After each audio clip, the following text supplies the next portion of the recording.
Hello everyone. So as promised, I'm back with my first episode, and I would like to start this one by reading a poem to you. It's a poem named Flower, and it's one of those must-read poems when you're in elementary or middle school in Korean education system. So this it's by a poet called Kim Chunsu, and it's translated by Alex Rose. Before speaking her name, she had been nothing but a gesture. When I spoke her name, she came to me and became a flower. Now who will speak my name? One fitting this color and fragrance of mine, as I had spoken hers, so that I may go to her and become her flower. We all yearn to become something. I yearn to become an unforgettable meaning to you and you to me. So, why did I read this poem to you? What meaning does this poem wants to convey? When flower is not being called, being loved, when it's just there, it's just in gesture. But when it's being called by her name, when it's loved, when it's adored, it becomes a flower. And this message coincides so much with what John Dewey wants to talk about art. John Dewey thinks that art is something to be experienced, and if it's separated from our life, then it loses all its meaning. So basically, it doesn't become a flower. It's just a gesture, as this poem says. And within this, he started with this premise that art was something that were embedded in our lives, merged with our lives in the beginning.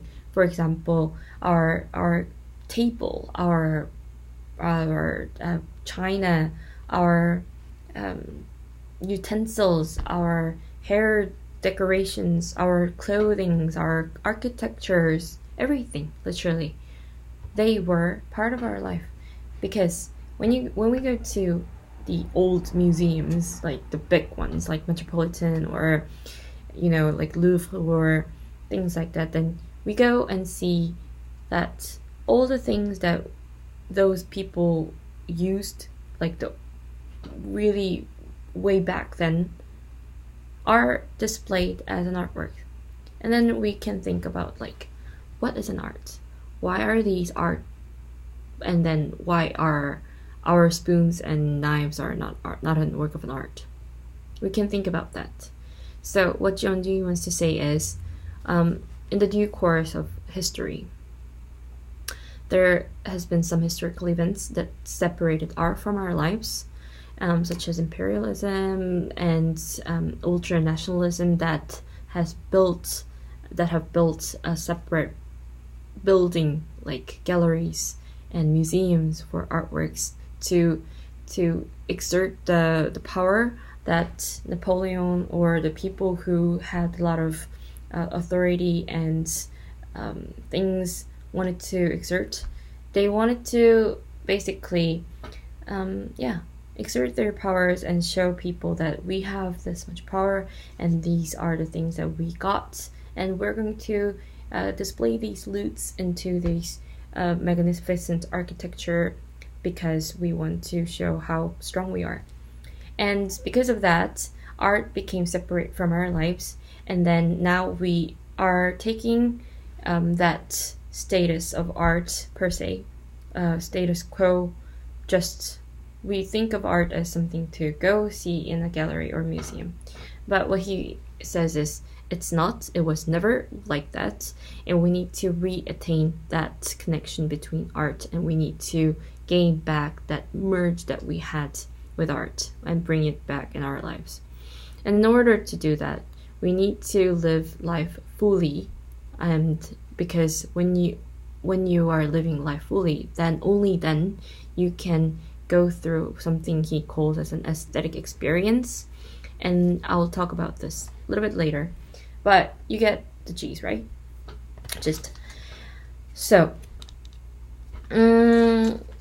that's what he said, and I want to actually show you some of the objects on my desk to really tell you what he means. So I'm going to show you some objects from my desk. So first object is, though broken, very beautiful wine opener that, yeah, is actually a little bit difficult to use now.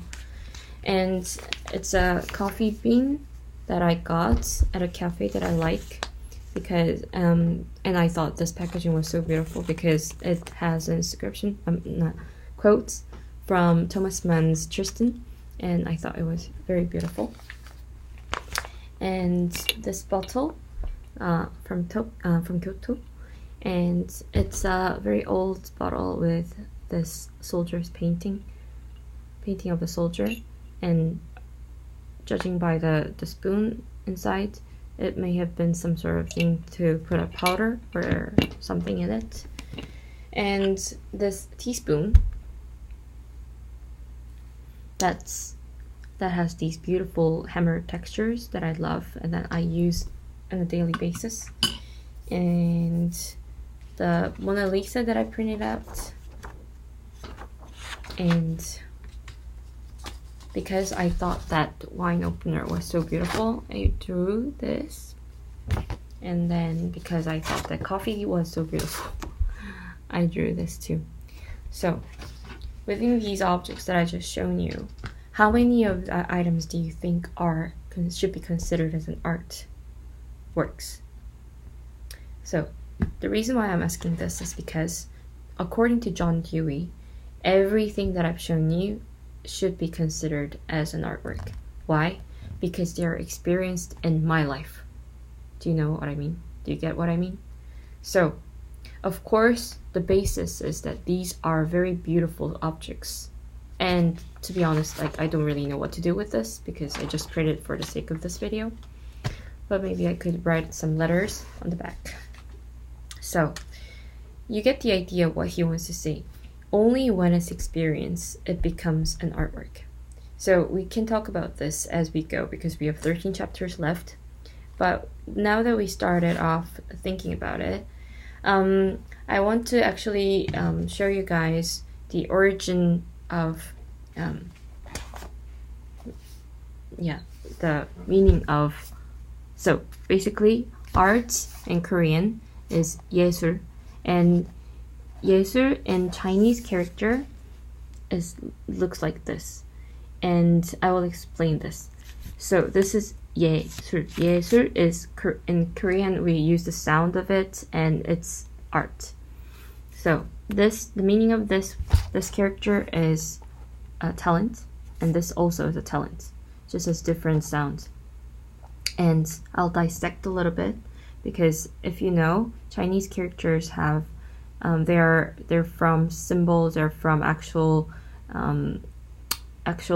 look of the things. The characters are made out of the look of things. So on the top there's a grass, there's a soil, and there's also another soil, and then there's this it's supposedly should be cloud actually, but a person kneeling down, and then this and this means passing, and then this is a really small seed that grows grain. So a lot of soil and planting looking things, like agricultural things, right?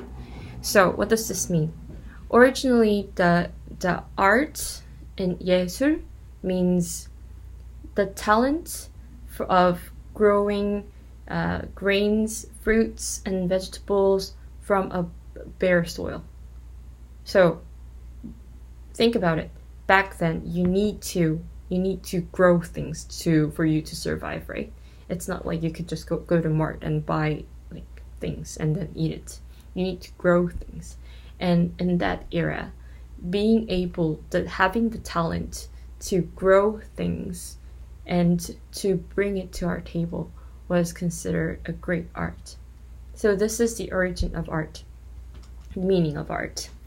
And I want to talk really in depth about what historical events and how art became what art is now, or at least like considered like this. So within that, the next thing that I want to talk about is how I actually wrote down how my thoughts on this, my definitions of art according to his basis. So, the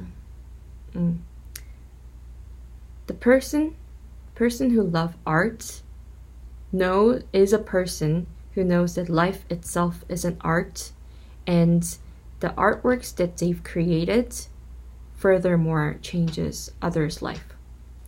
This is one. And the next thing is art for me.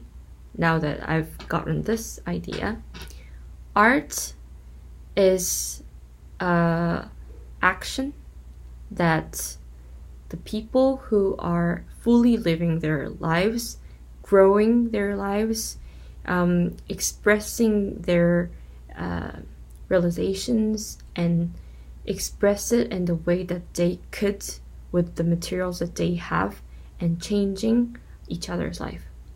And because of this definition, then artist becomes someone who does this action, and then the result of this action should be considered an artwork.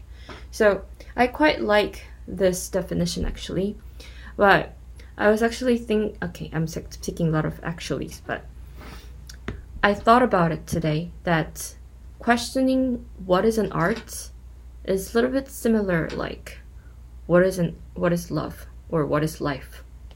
I think so, because it's really hard to answer with one sentence, right? It's not like what is a cup, like it's a thing that you drink water out of it or some liquid out of it. What is a soap? It's something that you wash your hands with. It's not like that.